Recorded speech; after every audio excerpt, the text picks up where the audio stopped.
오늘 이 시간 마음이 무너질 때 기억할 것이라고 하는 제목으로 함께 은혜를 나누고자 하는데요, 오늘 이 게하시라고 하는 인물을 통해서 무너진 마음이 어떻게 변질되는지, 그리고 그 무너진 마음이 주님의 손길로 어떻게 다시 회복되고 세워지는지 함께 은혜를 나누길 원합니다. 구약에 자주 등장하는 이 아람이라고 하는 이 나라는 영어 성경으로 보게 되면 시리아라고 합니다. 시리아. 아람이라고 하면 잘 모르겠지만 시리아는 우리가 TV 방송을 통해서, 뉴스를 통해서 우리가 듣죠. 다메섹을 중심으로 현재 시리아 남부 지역에 자리 잡았던 고대 국가가 성경에 등장하는 아람이라고 하는 나라입니다. 이 아람 사람들의 기원은 이제 한 12세기 전 셈족 계통의 유목민들이 메소포타미아 북부에서 서쪽으로 이동하면서 이제 여러 국가들을 세우고 형성된 나라라고 합니다. 일일이 그렇게 우리가 자세하게 공부할 필요는 없겠지만요.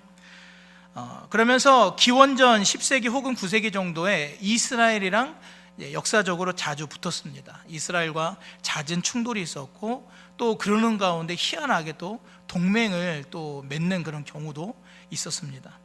아람과 북이스라엘, 이 두 나라의 어떤 국격을 비교하자면 아람이 훨씬 더 우위에 있었고요, 정치적으로 또 지리적으로 군사적으로 훨씬 더 아람이 영향력이 있었고 훨씬 더 강했다라는 것이죠. 국격을 비교하자면 아람이 갑입니다. 갑. 그러면 북이스라엘은 뭐가 되겠죠? 을이 되는 것이죠. 그런데 이 강대한 아람 국가의 장군, 이 나아만 장군이 나병에 걸린 것이죠. 우리 성도님들 중에서 이 나아만 장군이 나병에 걸렸다가 회복되는 그런 사건의 설교를 모르시는 분들은 아무도 안 계시겠죠. 도무지 치료할 방법이 없었습니다. 막 전전긍긍하던 차에 이스라엘에서 포로로 잡혀왔던 한 여종이 한 소녀로부터 기쁜 소식, 복된 소식을 듣게 되죠. 이스라엘에 선지자가 있습니다. 그런데 그 선지자는 나병을 고칠 수 있습니다. 이 이야기를 듣고 이제 나아만이 기대와 소망을 품고 이스라엘 가려고 준비를 하는데, 문제는 나아만이 장군이지 않습니까? 공인이죠. 자기 개인의 신변의 개인적인 움직임조차도 어떤 특정 국가에는 엄청난 파장이 일어날 수도 있는 그런 상황입니다. 만약에 자기가 혼자 아무에게도 연통하지 않고 이스라엘 찾아간다라면 이게 어떤 국가적인 문제로 갈 위험이 다분한 것이죠. 그러다 보니까 독단적으로 갈 수는 없고, 그래서 아람 왕을 찾아갑니다. 제가 이스라엘 좀 가야 되겠습니다. 나병을 고칠 선지자가 그곳에 있다고 합니다. 그런데 다음 상황을 보니까 아람 왕이 어지간히도 나아만을 아꼈던 걸로 보입니다. 나병에 걸렸지만 여전히 그는 군대 장관으로 임직을 하고 있었죠. 그리고 또 이스라엘 왕에게 편지를 써서 보내는 것을 보면 참 많이 아람 왕이 나아만을 아꼈구나라는 것을 알 수 있습니다. 아람 왕이 나아만에게 편지를 들려보냅니다. 이스라엘 왕에게 보내는 편지인데 내용은 뻔하겠죠. 우리 장군을 고쳐주십시오. 나아만은 그 편지를 챙겨들고 금과 은과 의복을, 엄청나게 어마어마한 규모의 물질을 챙겨서 기대와 소망을 품고 이스라엘로 찾아갑니다. 이스라엘에게 갔는데 왕이 적잖게 당황하는 거죠. 와, 뜬금없이 이 나병을 고치라고, 고칠 수 없는 나병을 고치라고, 이거 하나님의 저주인데, 이거 못 고치면 분명히 시비를 걸고 문제를 걸어서 전쟁하려는 속셈 아니냐.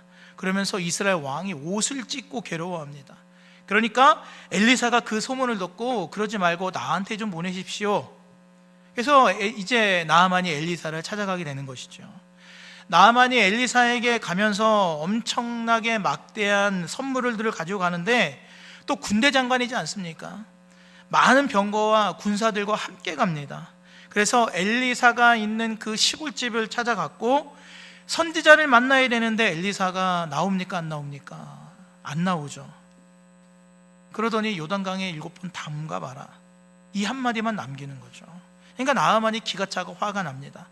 자기 나라에 엄청나게 이 대단한 강들이 많거든요. 아니 이게 무슨 말이냐? 다메섹에, 우리 다메섹에 아바나와 바르발 강이 있는데 거기 강이 훨씬 좋다. 그런데 요단 강이 웬 말이냐? 무슨 쫄쫄 흐르는 시냇물 같은 이 요단 강에 내가 들어가야겠냐? 나아만이 너무 화가 나서 씩씩거리면서 돌아가려고 하니까 이 종들이 굉장히 똑똑했어요. 현명했습니다. 아니 주인님, 생각해 보십시오. 아니 더 어려운 거를 시켜도 주인님 하셔야 되는 거 아닙니까? 이거 뭐 무슨 힘이 든 일이라고, 이거 한번 해보시죠. 참 종들이 지혜로웠어요.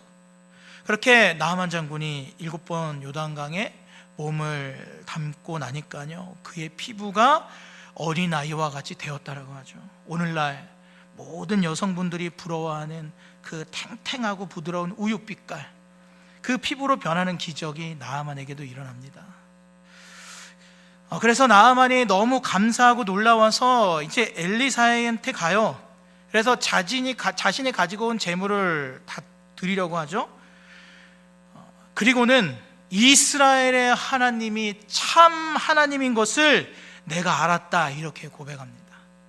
그동안 그가 온갖 신을 안 섬겨봤겠습니까? 온갖 우상 앞에 절하면서 재물 갖다 바치고 제발 낫게 달라 하고 간구하고 기도했을 거예요. 그런데 그 막대한 돈과 막대한 권력을 가지고도, 또 막대한 돈을 다 갖다 바쳐도, 화려한 예배를 그 앞에 다 드려도 도저히 고칠 수 없었던 그 나병이 해결되지 않았던 자신의 그 인생의 문제가 요단강에 7번 담그는 그 순종을 통해서 완전히 동한 피부로, 새 피부로 거듭나게 된 이 사건을 통해서 이스라엘의 하나님이 참 하나님이다 라는 놀라운 사실을 그가 깨닫게 됐다라는 것입니다. 그리고 자신이 가져온 그 막대한 예물을 바치려고 하는데 엘리사가 거절을 하는 거예요. 아무것도 받지 않겠다. 여기까지는 정말 최고의 이야기입니다. 정말 멋진 그런 감동스러운 이야기죠. 그런데 문제가요, 그 이후에 시작이 되는 거예요. 엘리사를 통해서 이방 장군 나하만이 아무도 고칠 수 없었던 그 육체의 질병의 그 구원을 얻고, 심지어 영혼의 구원도 얻었을 뿐만 아니라 그가 이스라엘의 하나님을 만났고 그 하나님께 신앙을 고백하는 놀라운 변화가 있었는데, 이 놀라운 기적의 사건에 아무런 대가도 받지 않고 하나님의 치유와 그 신유를 받은 이 사실이 게하시에게는 너무나도 불편한 것입니다. 이 게하시는 견딜 수가 없었던 거예요. 나하만 장군이 뭘 갖고 왔냐면요, 은 10달란트를 가져왔고요, 금 6,000개를 가져왔고요, 의복 10벌을 가져왔습니다. 이게 시가로 얼마나 될까요? 계산이나 되겠습니까? 여러분, 게하시는 나가서 봤어요. 엘리사는 집 안에서 안 보고 말만 했습니다. 그런데 게하시는 나병에 걸린 나하만 장군을 봤고요, 그가 올 때 엄청난 병거와 군사들을 몰고 온 것도 봤고요, 또 엄청난 그 예물들을 눈으로 확인했습니다. 게하시는 그 어마어마한 예물들을 보면서 그 중에 일부가 자기에게 떨어질 걸로 어떤 기대를 한 것이겠죠. 은 1달란트는 34kg 정도로 예상합니다. 그러니까 은 10달란트는요 340kg이에요. 그러니까 제 몸무게를 이제 3배를 넘는 그런 이제 엄청난, 감이 좀 오시죠? 제 몸무게 3배가 넘다 하니까. 그리고 금이 6,000개입니다. 대략 66kg 정도 금이었을 걸로 이제 많은 학자들이 연구하면서 예상을 하더라고요. 그리고 의복은요, 의복의 값어치가 나와 있진 않지만 엄청난 고급의 의복이었겠죠. 이스라엘에서는 단 한 번도 본 적이 없는, 더군다나 이스라엘보다 국격이 높은 나라에서 가지고 왔으니 얼마나 그 좋은 예물을 가지고 왔겠습니까?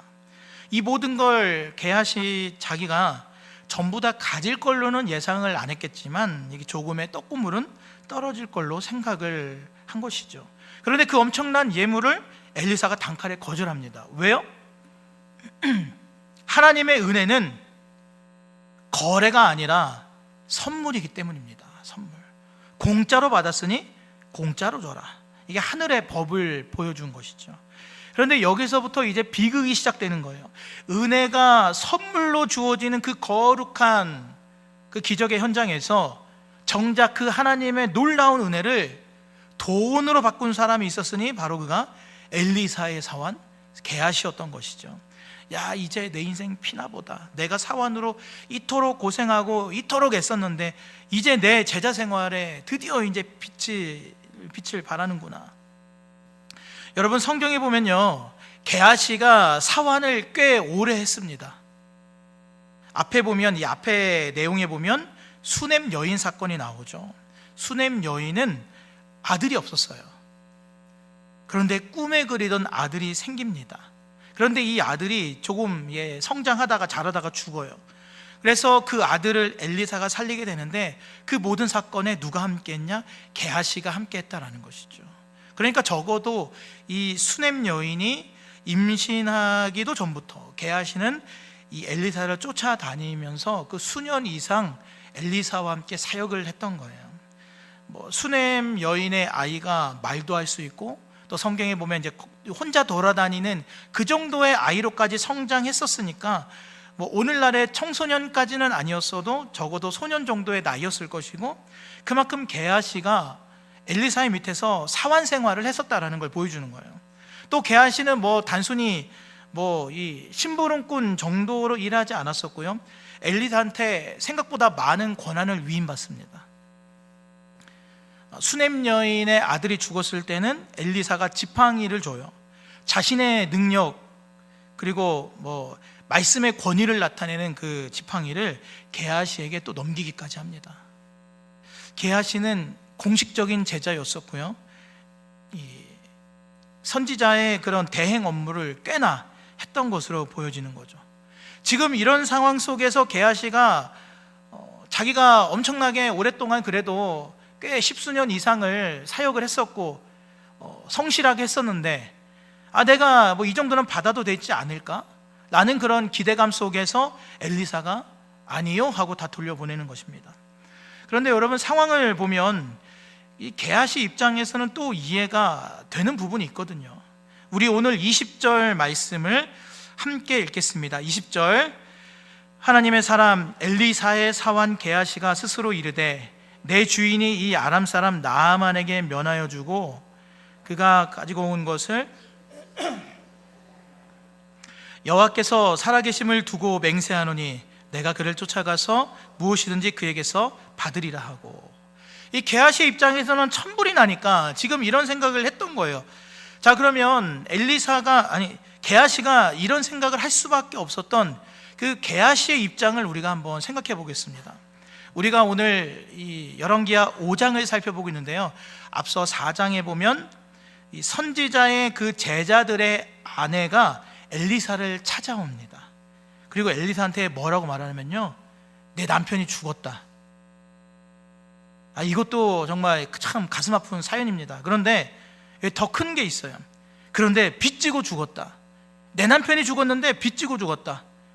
그런데 여기까지도 참 충격적인데 더 충격적입니다.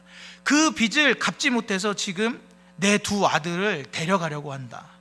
그러니 내 아들을 데려가지 못하도록 제발 좀 도와달라. 이렇게 막 비는 간청을 하는 내용이 나와요. 그래서 엘리사가요, 뭐라고 합니까? 그릇을 많이 빌려라. 그래서 그 그릇에 기름을 부어서 그거 팔아가지고 너희 살아라. 이렇게 얘기하는데 정말 그렇게 합니다. 빌려다가 막 하니까 그 그릇에 기름이 막 차오르는 거예요. 그런 놀라운 기적이 4장에 나옵니다. 정말 놀라운 기적이고 은혜의 기적이죠. 자, 그러면 이렇게 한번 생각해 보겠습니다. 선지자의 생도들, 제자들이 왜 이렇게 궁핍했을까요? 왜 이렇게 빚을 안 지고는 왜 못 살았을까요? 도대체 그 선지자 남편은 뭘 했길래 도대체 그렇게 빚을 지고 그렇게 죽었겠습니까? 빚 안 지고 살면 그게 참 제일 좋은 거 아닐까요? 빚 갚을 일 없으면은 그게 제일 좋은 거잖아요. 기적적으로 빚을 갚게 된 것, 내 능력으로는 안 되는데 하나님의 선지자를 통해서 그 말에 순종을 했더니 기적적으로 빚을 갚을 수 있는 길이 열립니다. 그런데 그것도 감사한데, 아니 애시당초 빚이 없으면 좋잖아요. 하나님의 선지자들인데. 여러분, 이 말인즉슨요, 당시 그 제자들이 흥청망청 살았던 것이 아니라 제자들의 삶이 녹록지 않았던 것을 보여주는 겁니다. 이 어려운 시대에 제자로 사는 게 되게 버거운 일이었다는 것이죠.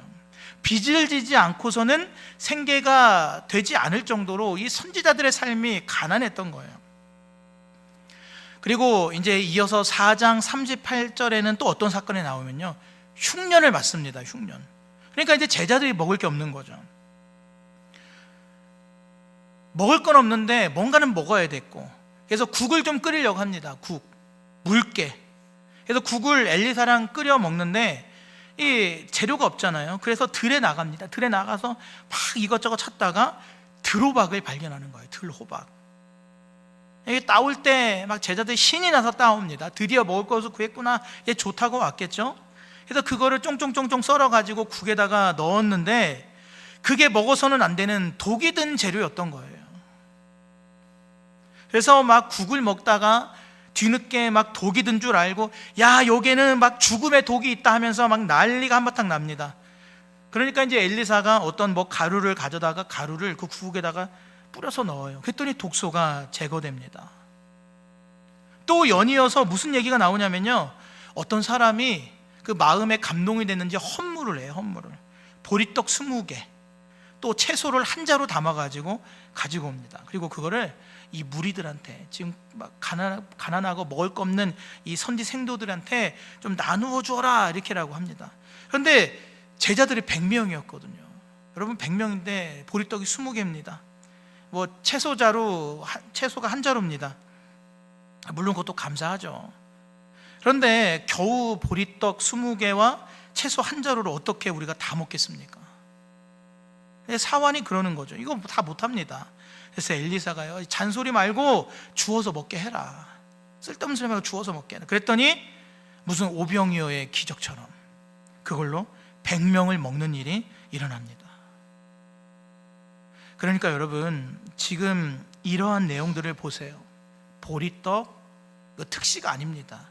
그냥 일상의 음식이에요. 이 일상적인 음식조차도 없어서 못 먹었던 날들이 태반이었던 것입니다.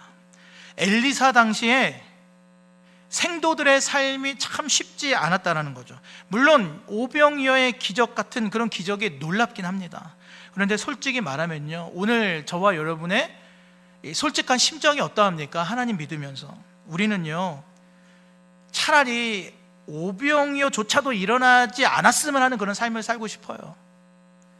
우리는요, 독 있는 거 먹었다가 그 나음을 받는 것도 참 감사하겠지만 애시당초 그 독성 있는 들호박을 넣을 일이 없는 그런 맛있는 그런 채소를 썰어 넣어서 맛있게 찌개와 국을 끓여 먹고 싶은 그런 삶을 살고 싶다라는 것입니다.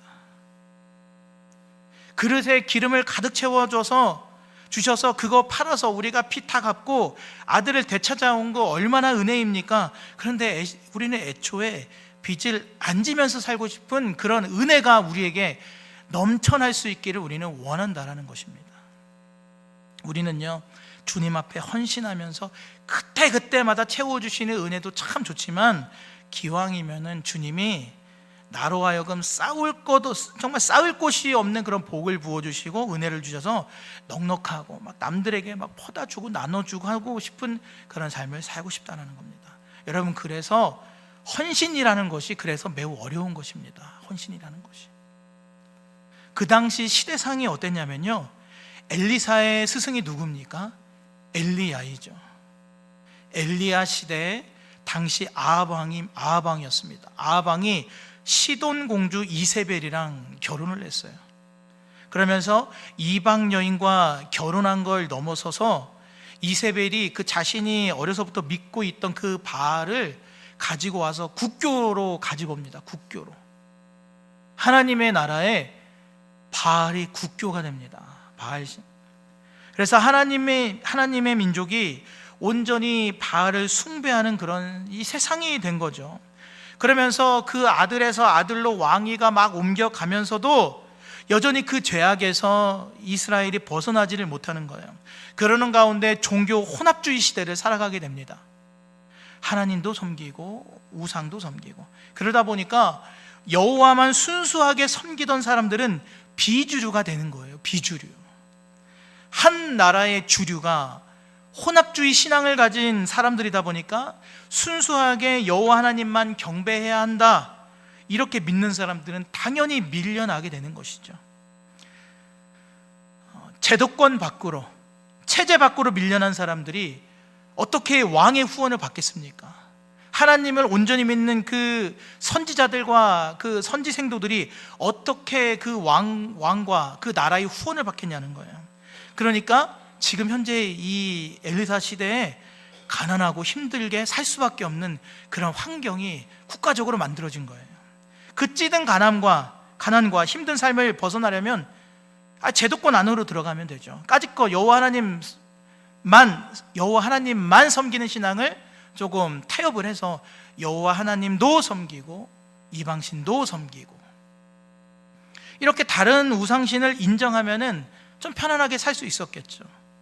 근데 하나님의 선지자들이 그게 용납이 안 되는 거죠. 그래서 가난을 선택할 수밖에 없었고요. 자기들끼리 이 선지자들이 공동체로 모여서 함께 농사하고 노동하면서 집도 직접 지으면서 자급자족하는 삶으로 지금 살아가고 있었던 것입니다. 세상에 의존하지 않는 거룩한 공동체였고, 그로 인해서 가난과 어려움은 있었지만 하나님이 그때그때 필요를 채우시는 그 놀라운 공급과 은혜의 기적이 있었던 거예요. 그러는 가운데 외부적으로는 그 나라 상황이 어땠냐면요, 말씀드린 것처럼 아람이랑 계속 충돌을 일으킵니다. 전쟁이 계속 이어졌어요. 열왕기하 6장 그 사건 위로 넘어가면요, 사마리아가 이 포위된 사건이 나옵니다. 아람 군대 사람들이 포위가 되어서 우리가 잘 아는 것처럼 성 안에 고립되었고, 그렇게 오고 가도 못하는, 굶주려서 죽어가거나 아니면 목말라 죽어야 하는 그런 궁지에 몰리게 돼요. 그렇게 먹을 게 떨어지다 보니까 사람들이 어떻게 했냐면요, 사람이 아닙니다. 사람의 길을 포기하죠. 돌아가면서 자식을 잡아먹어요. 먹을 게 떨어지니까 인간성을 다 상실하게 된 거죠. 여러분, 전쟁과 기근 속에 인류에는 완전히 바닥이 나고요, 인간의 가장 기본적인 본능이었던 그 모성애까지도 사라지는 완전히 잔혹한 시대를 이 제자들이 지금 살아가고 있었던 거예요. 전쟁이 끝났다 한들 그들이 과연 이 제대로 된 삶을 살아갈 수 있었겠습니까? 집안에 아이들의 흔적이 가득한데, 아이들의 입던 옷이 있는데, 그 아이들이 가지고 놀던 장난감이 있는데, 그 아이들이 함께 뛰놀던 그 삶의 터전들이 있는데, 부모가 되어서 자식을 잡아먹은 그 기억 때문에 제대로 삶을 살 수 없었을 거예요. 하나님을 떠난 이스라엘은요, 지금 정상이 아니었습니다. 그러니까 여러분, 제자여서 선지자였기 때문에, 또 선지 생도들이었기 때문에 힘들었던 것도 맞지만요, 그냥 그 시대 자체가 완전히 힘들었었던 거예요. 누구라도 살아내기 버거웠던 시대. 어쩌면 거꾸로 생각하면, 어쩌면 나는 제자였기 때문에, 나는 믿음의 사람이었기 때문에 그런 중에도 하나님의 그 채우심의 기적과 은혜를 경험했을 것입니다. 그리고 그 중간 사이에 오늘 이 5장 나아만 사건이 기록되어 있는 거예요. 그래서 저는 이런 생각이 들더라고요. 나아만이 은 10달란트, 금 6,000개, 의복 이 10벌, 야, 어쩌면 이건 하나님의 뜻이 아니었을까? 야, 이게 하나님의 기적 아니냐 이거? 하나님이 지금 사인을 주시는 거 아니냐? 이 궁핍한 선지 생도들을 하나님이 아시고 그들을 먹이기 원하시는 이거 하나님의 이거 뜻 아니냐, 은총 아니냐, 이런 생각이 들더라고요. 여러분, 이거 받으면 선지자들 더 이상 배 안 고파도 되잖아요. 아니, 우리가 도대체 언제까지 이렇게 가난하게 살아야 합니까? 저 나아만은 이방인이고 부자인데, 저 돈을 좀 받아서 우리 선지자 학교 건물도 좀 고치고 우리 그 애들 같이 맛있는 거 좀 사 먹고 가면 얼마나 좋습니까? 그런데 이 막대한 부를 거절했으니 지금 이 게하시의 마음도 어떻게 보면 우리가 한편 이해가 가는 거죠. 게하시는요, 그 오랜 시간 동안 그 현실의 어려움을 겪으면서, 핍박을 겪으면서 그의 마음이 무너졌던 거예요. 자신의 인생의 결핍, 채워도 채워지지 않는 그 가난함.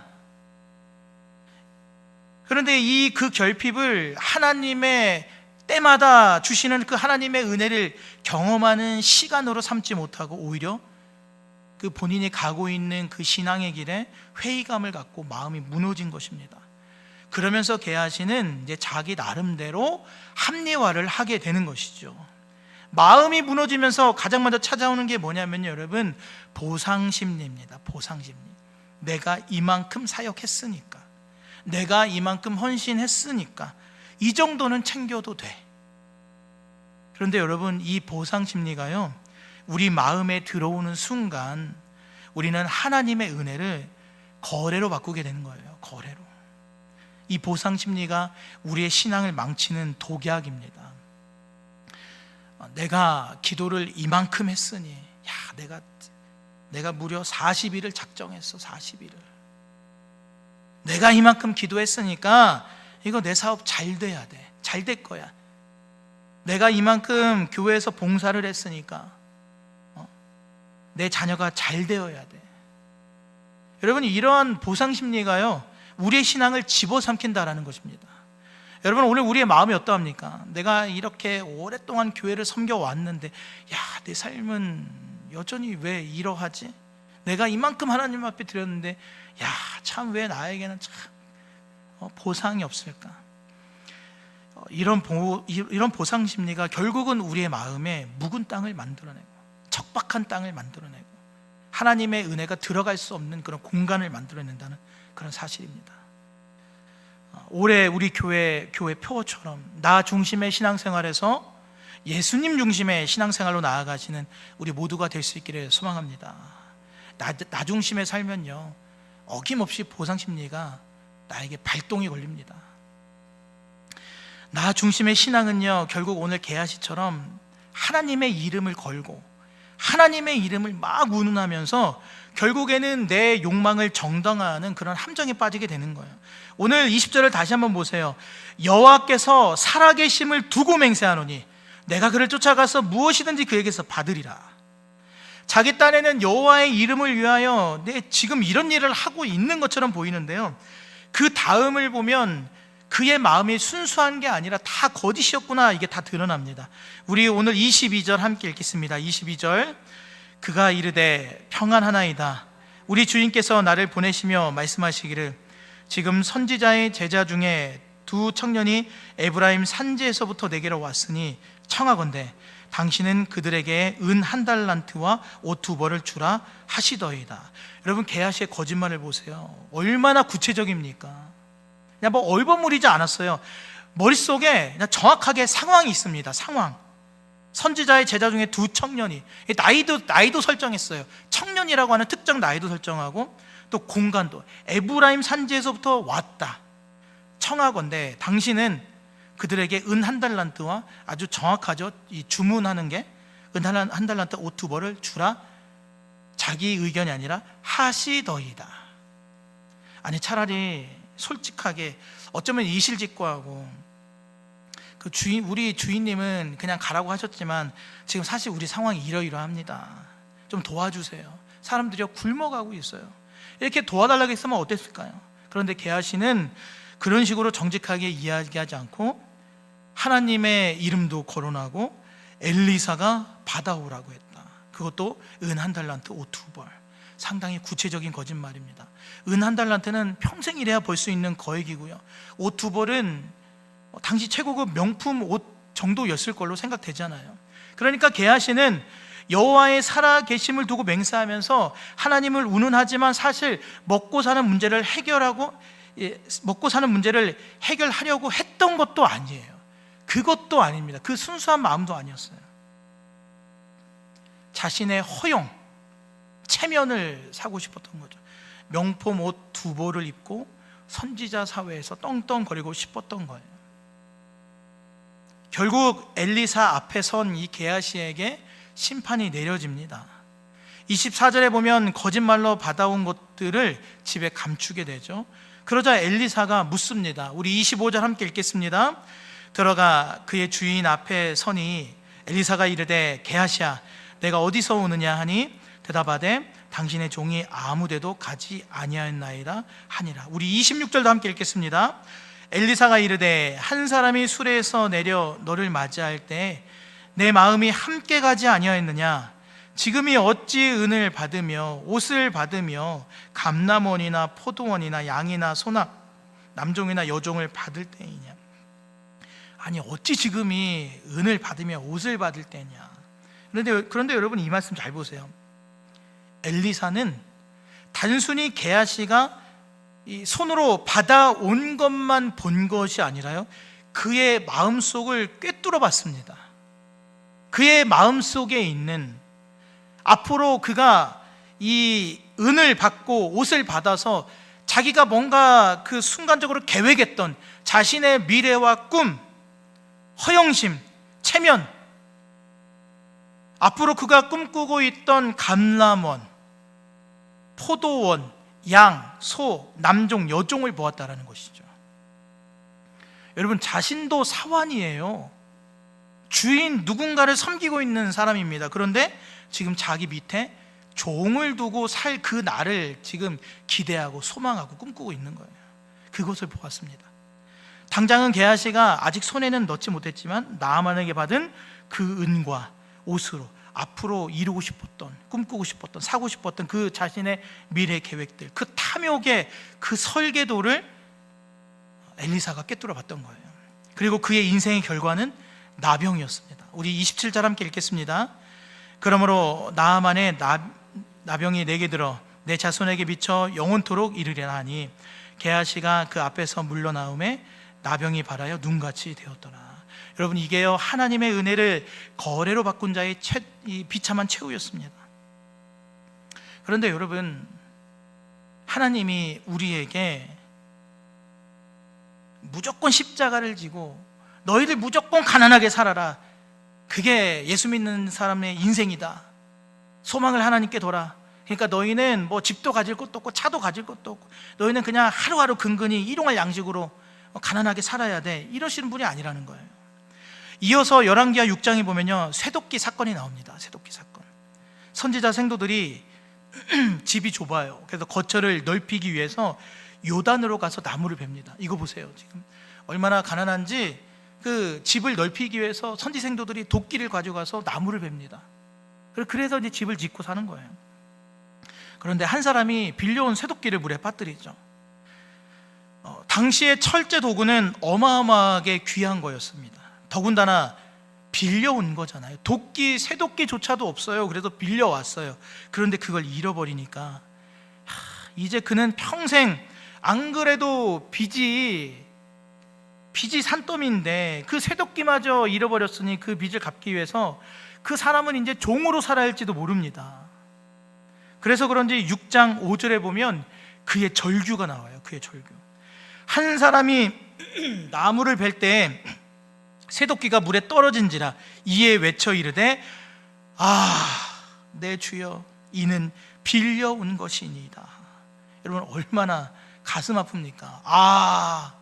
이거 제 거 아니거든요. 근데 이거 지금 큰일 났습니다. 이 절규는 단순히 물건을 잃어버린 슬픔이 아니라 마치 자신의 인생이 무너진 자의 그런 비명과도 같은 그런 탄식을 뱉고 있는 거예요. 그런데 그때 엘리사가 나뭇가지를 던지죠. 그러니까 이 쇠도끼가 기적같이 물 위로 떠오릅니다. 무거운 쇠도끼가 물 위로 떠오른다. 말도 안 되는 그 중력의 법칙을 거스르는 그런 기적이에요.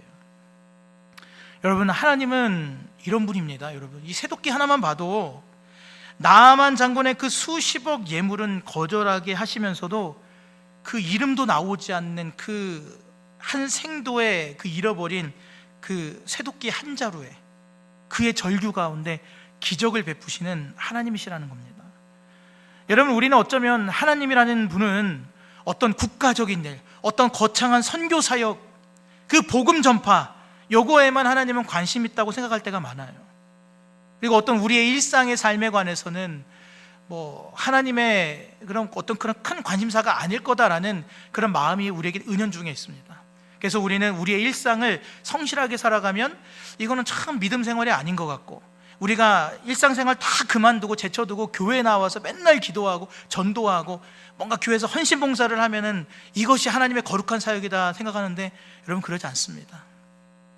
하나님은요, 오늘 저와 여러분의 인생에 남들로부터 그 빌려온 쇠도끼에도 하나님은 관심이 있으시다라는 거예요. 우리의 밀린 월세, 자녀의 등록금, 남몰래 흘리는 여러 가지 눈물, 아픔들, 그 세세한 그 필요를 하나님이 다 알고 계시다라는 거예요. 오늘 게하시는 그 필요를 채우기 위해서 거짓과 탐욕의 방법을 썼지만 이름 없는 그 생도는 엘리사에게, 즉 그가 믿고 있는 그 하나님께 부르짖었습니다. 여러분, 자신의 마음이 무너질 때 우리가 해야 할 일은요, 세상의 보따리를 쫓아가는 것이 아니라 내 결핍을 주님께 고백하는 것인 줄로 믿습니다. 우리 주님은 오늘도 저와 여러분의 그 잃어버린 쇠도끼, 이것을 떠오르게 하시는 분이다 라는 분임을 여러분 기억하시길 바랍니다. 우리는요, 우리의 마음이 무너질 때 소망의 눈으로, 영적인 눈으로 바라보는 믿음이 있어야 돼요. 6장에 보면 아람 군대가 엘리사를 잡으려고 성을 빽빽하게 에워싸는 장면이 나와요. 이제 게하시는 이제 역사 속으로 사라집니다. 그 사건 이후로. 그리고 뒤를 이은 새로운 사환이 등장을 해요. 이름은 나오지 않아요. 근데 그가 아침에 일어나 보니까 난리가 난 거죠. 내 주여, 우리가 어찌하리까? 저들이 다 빽빽하게 둘러쌌습니다. 사환의 눈에는 그 현실에 자신들을 둘러싼 그 군대만 보였어요.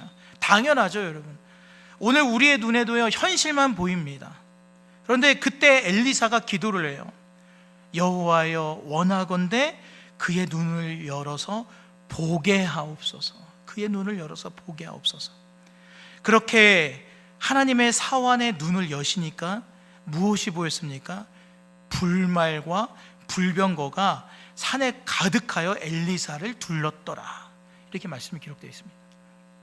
여러분, 이것이 현실입니다. 우리 눈에 보이는 게 다가 아니라요, 우리의 지각, 우리가 어떤 우리의 한계, 깨닫는 그런 너머에는 하나님의 군대가 우리를 보호하고 있는 이런 영적 현실이 존재한다라는 것이죠. 영안이 열린 사람은요, 절망의 산 뒤에 있는 소망의 불말을 본다는 것입니다. 왜요?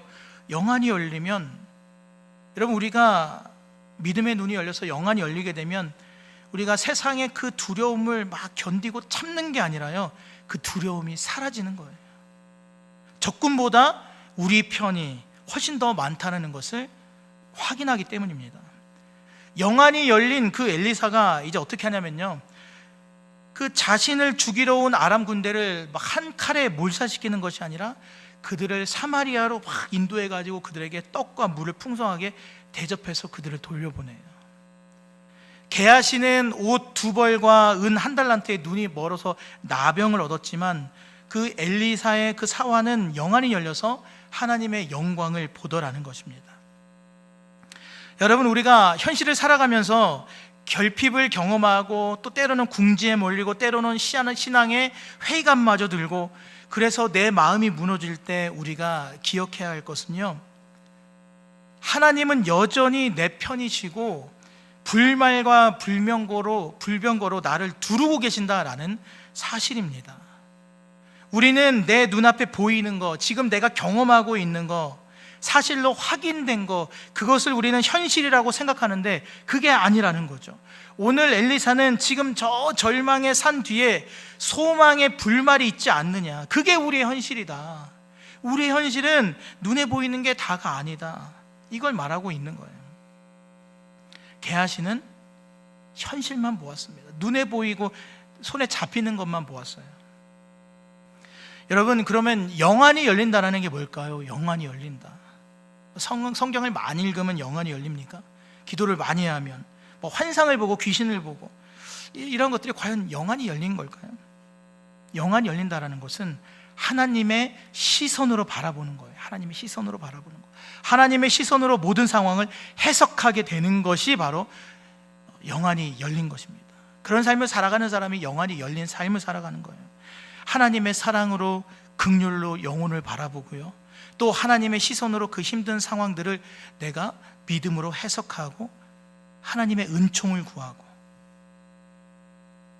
그래서 여러분, 영안이 열려서 하나님의 사랑으로 우리가 삶을 바라보고 우리가 현재 육신의 삶을 살아갈 때 그 현실을 바라보면요, 돈을 많이 못 벌어와도 우리 남편이 최고가 되는 거고요, 내 아내가 최고가 되는 겁니다. 한강이 보이는 아파트 그 40평에 안 살아도요, 야, 저기가 우리 교회야, 교회가 가까운 우리 집이 최고가 되는 거예요.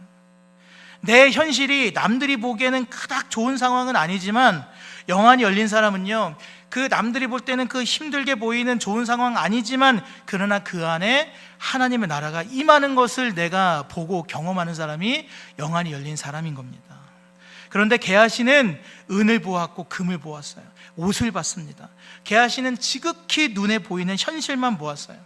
자신이 그동안 배고팠던 과거들, 그리고 지금도 여전히 배고픈 현실들, 그리고 앞으로도 여전히 배고플 것만 같았던 그 자신의 미래를 보았어요. 그러나 여러분, 우리 하나님은 크고 놀랍고 위대한 하나님이십니다. 그분이 만국을 다스리시고 통치하신다라는 사실을 믿으시길 바랍니다. 그리고 하나님은 우리의 작은 신음에도 응답하시고 우리의 지극히 일상에도 개입하시며 우리의 배고픔을 돌보시고 쇠도끼를 잃어버려서 절규하는 그 소리도 들으시는 줄로 믿습니다. 우리의 두려움과 그 고통과 그 한계 속에서도 하나님은 여전히 일하고 계신다라는 사실이에요. 우리의 무너진 그 마음 속에서조차도 우리가 그분을 믿음의 눈으로, 영안을 열어서 바라볼 때 현실을 넘어서 소망의 날들로 살아가게 될 줄로 믿습니다. 이러한 믿음 가운데 무너진 마음이 회복되고 메말랐던 일상에 하나님의 기적이 강물처럼 흐르는 그런 우리 모두가 다 될 수 있기를, 은혜를 경험하는 저와 여러분 모두가 될 수 있기를 주님의 이름으로 간절히 소망합니다. 이 시간 오늘 주신 말씀 붙잡고 함께 기도하길 원합니다. 주님, 내 안에 게하시를 버리고 오직 예수님 중심으로 서게 하여 주시옵소서. 사역과 봉사 뒤에 숨어서 나의 보상의 심리와 그런 허영심이 있다라면 주님 버리게 하시고, 거래의 신앙이 아니라 거저 주신 하나님의 은혜에 감사하며 예수님 중심으로 살게 하여 주시옵소서. 또한 영안을 열어 현실을 넘어서 불말과 불병거를 보게 하옵소서. 무너진 마음과 척박한 현실 가운데 내가 절망하는 것이 아니라 지금 이 순간에도 하나님께서 나를 보호하고 계시는 하나님의 군대를 내가 보게 하여 주시옵소서. 이 시간 간절한 마음을 합심하여 기도합니다.